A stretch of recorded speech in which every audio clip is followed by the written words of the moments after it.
We continue to be in the midst of summer showcases and conventions. Let's talk.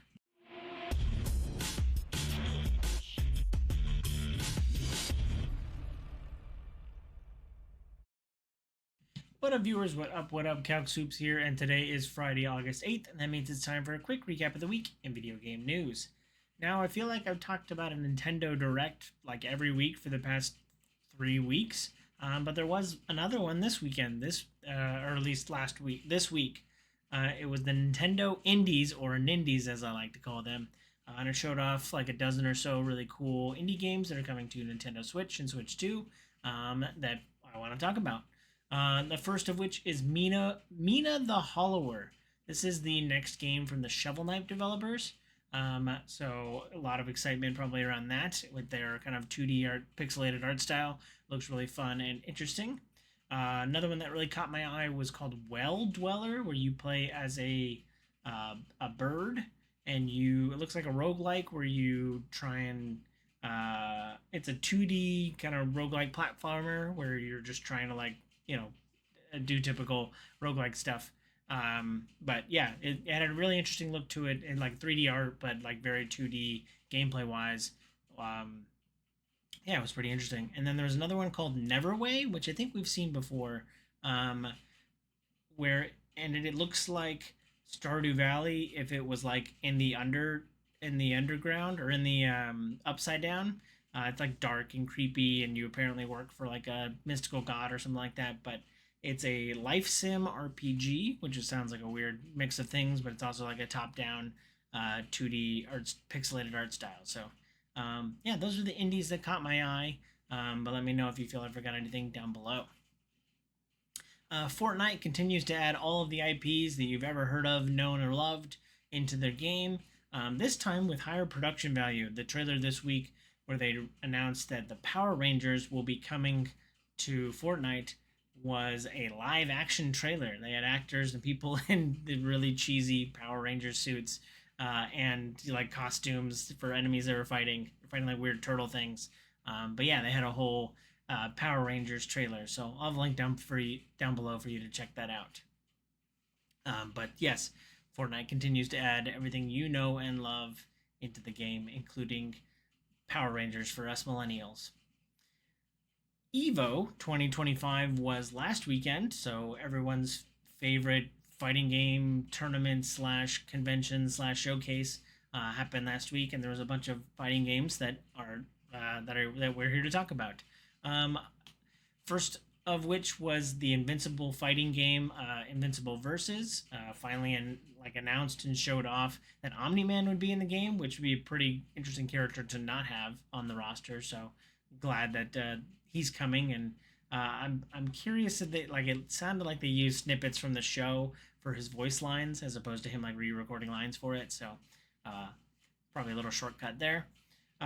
Saw that Marvel Token, the Arc Systems Marvel fighting game that is coming out, it looks pretty cool and was there. And then Street Fighter 6 decided that it's summer and that everyone needs to be in swimsuits. So it got a little bit steamy at for all the Street Fighter characters who are in bikinis and stuff and fighting. So everyone was really excited about Chun-Li and her bathing suit. So I'll have a link down below for you to check that out at your leisure. PlayStation 5 hit a significant milestone. We're about almost 5 years into its life cycle, and PlayStation 5 is at 80 million units. And that makes it the 11th most sold console of all time, just below 2 generations ago's like PS3 slash Xbox 360. And it's about half of what the most sold console of all time is, the PlayStation 2. So PlayStation is still competing with itself. I think 4 is even sold more than it as well, somewhere else in that top 10. But PlayStation keeps chugging along, and yeah, it will be interesting to see what other milestones they manage to hit, even though they're already five years into their current life cycle.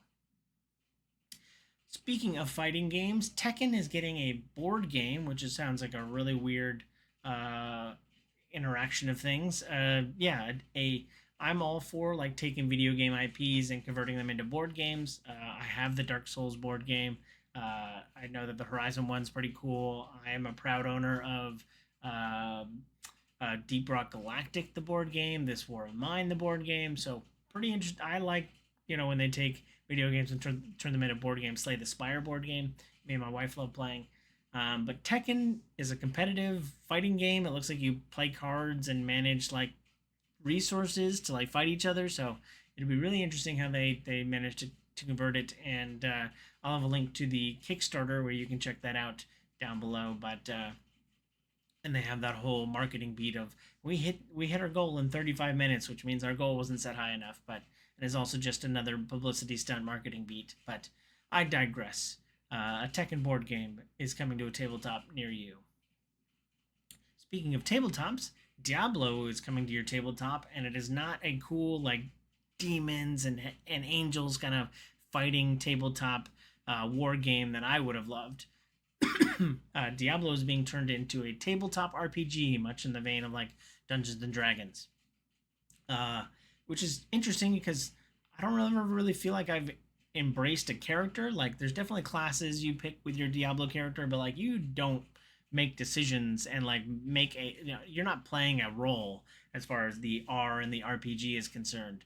But it'll be interesting to see what the rule set's like, and it'll be very combat focused. I'm curious if there'd be any non-combat things to do because Diablo is just about running around and killing demons and occasionally devil and angels. So yeah, it'll be interesting to see what kind of story they're trying to tell and how the gameplay will function when you're not hacking up enemies.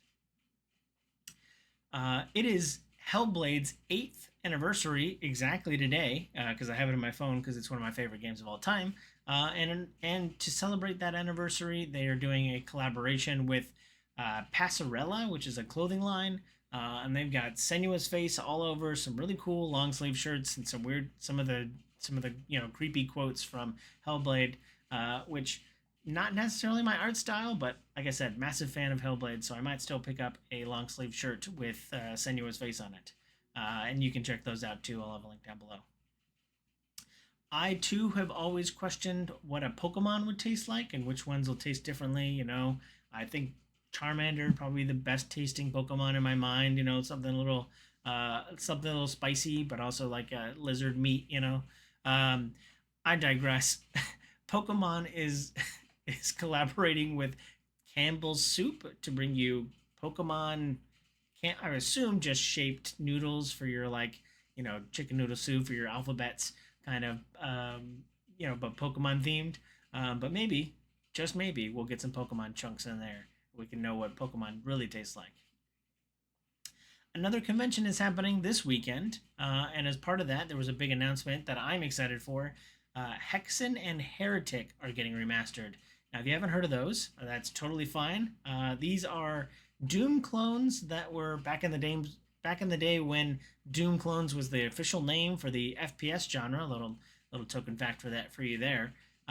These are Doom clones that are fantasy themed, and so in Hexen and Heretic, you play as like a wizard or a fighter, and you're running around like shooting spells at people or punching them with an iron gauntlet. So yeah, I enjoyed playing these. I think I originally bought these in like a 3-pack with Hexen, Heretic, and like Doom or something else, or one of the other kind of id Software games in this like tri-pack. But yeah, I really enjoyed Hexen and Heretic. So I'm excited to see that those are getting remastered after Doom and Wolfenstein have been remastered several times over the past several years. So yeah, I'll have a link below for you to check that out. Last but not least, I don't always get to do like direct follow-ups from previous stories, but the CEO of Take-Two had to go on record this week to talk about BioShock 4 and how it is still happening, even though there was that big shakeup last week. I think we kind of got the idea from that. Like, they closed down, they canceled like a remaster, and they changed the head of the studio.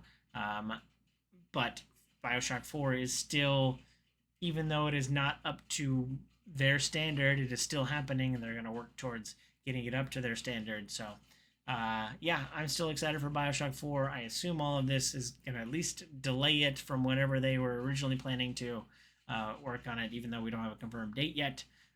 But yeah, I'm excited for Bioshock 4, and I'm glad they are still working on it, according to the CEO of Take Two.